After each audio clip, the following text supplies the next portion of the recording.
A very good morning to you all again. I'm hoping you're well and hoping that you are persevering. Today, I'd like us to have a look at Judges chapter 6. Judges chapter 6. The book of Judges records a very bleak and depressing period in the life of Israel. After the death of Joshua and the generation which had initially taken possession of the land, we're told in chapter 2 and verse 10 that another generation grew up who knew neither the Lord nor what he had done for Israel. Then the Israelites did evil in the eyes of the Lord and served the Baals. They forsook the Lord, the God of their fathers, who brought them out of Egypt. Now, I'm fully aware of the fact that Israel was a unique nation, a unique people, since as an ethnic entity, they were the people of God. However, what happened in Israel and to Israel when they turned away from God and when they turned towards false gods is no different to what is happening in this country at this time, a country where men and women, in large measure, have forsaken the living God. And by the same token, what happened in Israel when God activated the remnant, the relatively small number of perfectly ordinary people who had remained faithful to Him, that can also happen in our nation and indeed in every country where God's children are prepared to be used of God to bring change. And as an example of this, and for our individual and corporate encouragement, I want us to study over the next couple of weeks the story of Gideon. And what I'd like us to do is to take from the story of Gideon, amongst other things, the fact that God orchestrates change through his ordinary children. God orchestrates change through his ordinary children. And with that in mind, I want us to consider in the first place the conditions which existed in Israel as God began to use this very, very ordinary young man to transform the situation. And two conditions prevailed at this time. Firstly, the people were fearful. The people were fearful. We read in verse 1, again, the Israelites did evil in the eyes of the Lord, and for 7 years he gave them into the hands of the Midianites. Because the power of Midian was so oppressive, the Israelites prepared shelters for themselves in mountain clefts, caves, and strongholds. When Israel turned away from God yet again, he took his protective hand off the nation, and they were overrun by the Midianites. Now, the Midianites were an ancient nomadic people who wandered around the Arabian Peninsula, always looking to take advantage of any situation which presented itself. And Israel was to be taken advantage of. God had withdrawn his protective love from them, as he said he would do if Israel broke his covenant. More than that, the nation had no national leader. And then finally, the people, by and large, were spiritually and morally degenerate. And so as a nation, they fell prey to the Midianite invasion. And as a consequence of that, fear reigned. The people were so terrified to live in their own houses because those houses and their fields and animals presented such soft targets. And so they lived in tents, they lived in huts, they lived in compounds which were all established and erected in remote locations. Fear reigned. And fear is probably the most telling characteristic of a society where Jesus is not Lord. and where some other entity or some other God is. And that because Christ's lordship is loving, protective, and it provides us with leadership so that we know what God's will is in any given situation.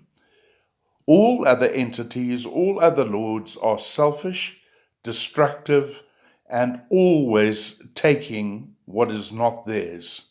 This explains the fear in this nation at this time.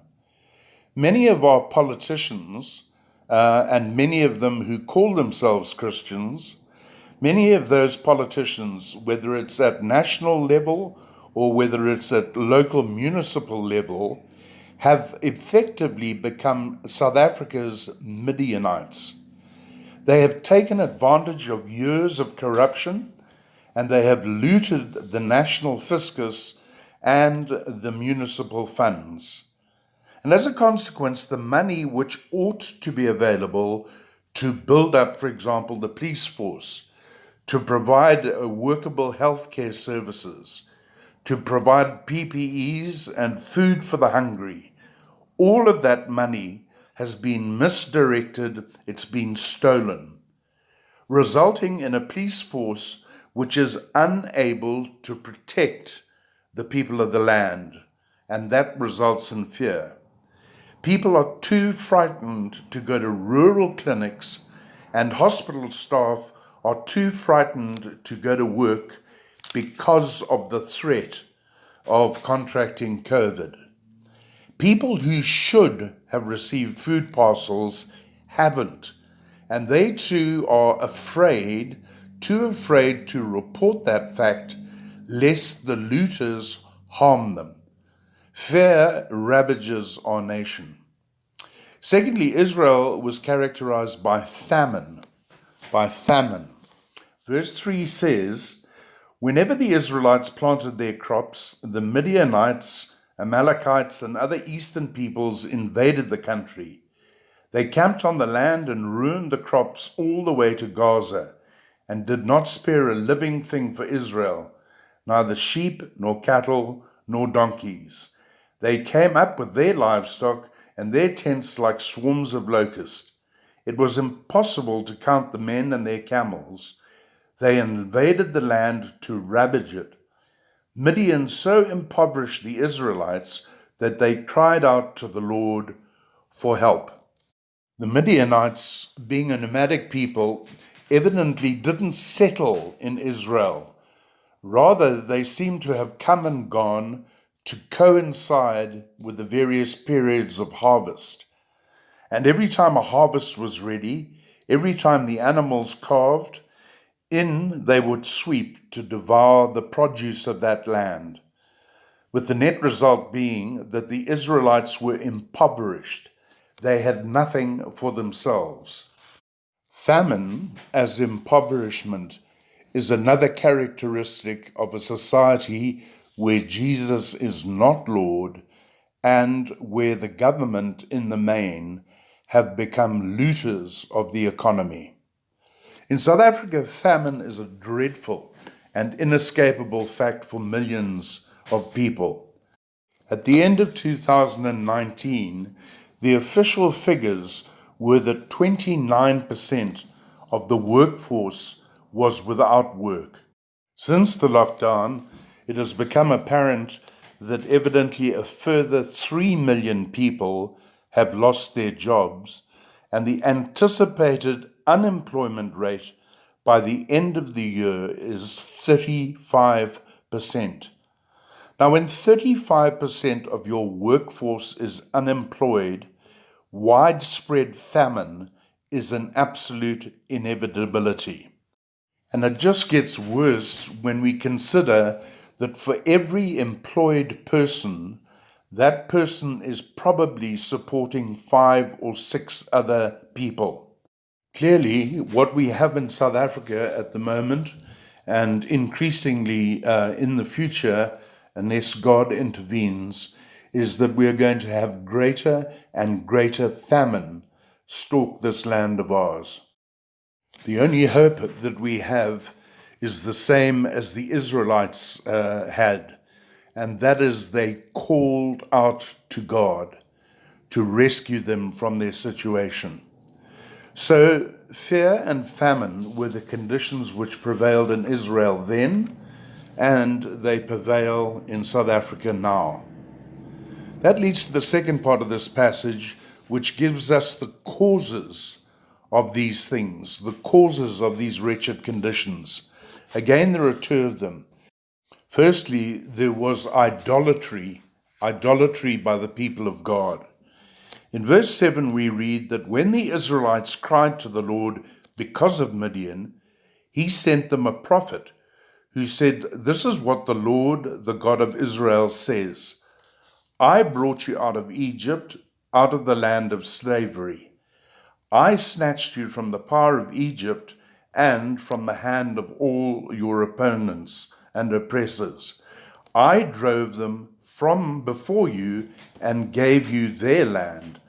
I said to you, I am the Lord your God.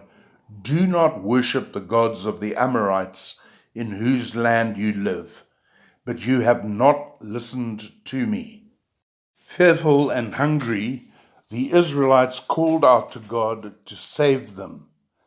But before he did, God wanted his people to clearly understand just exactly why fear and famine were a part of their everyday lives.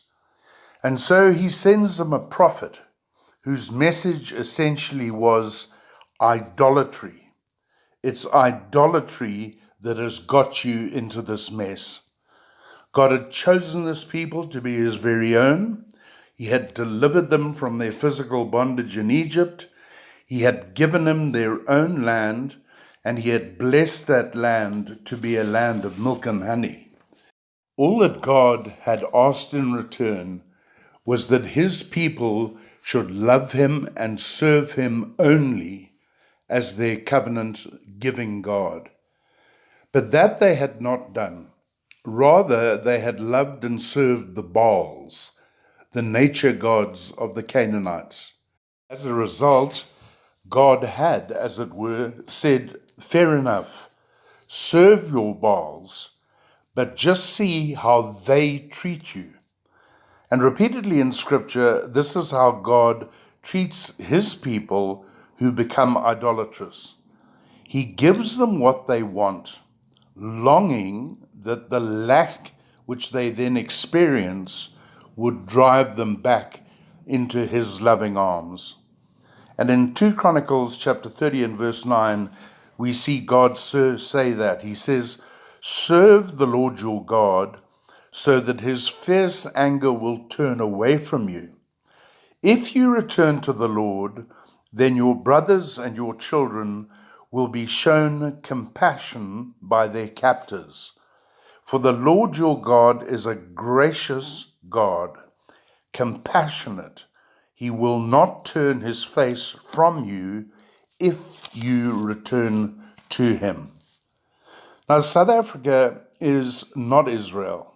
Not everyone is a child of God in the sense of being born again from above. But the root cause of our fear and famine is still the same. It is idolatry. Many Christians have exchanged our love for God and our service of him for a love of other gods and a service of other things. And perhaps the most obvious God being served in our nation at the moment, and by believers too, is the God of money. And here we are not just talking about the politicians who are looting the coffers of the country. We are also talking about Christians serving money instead of God.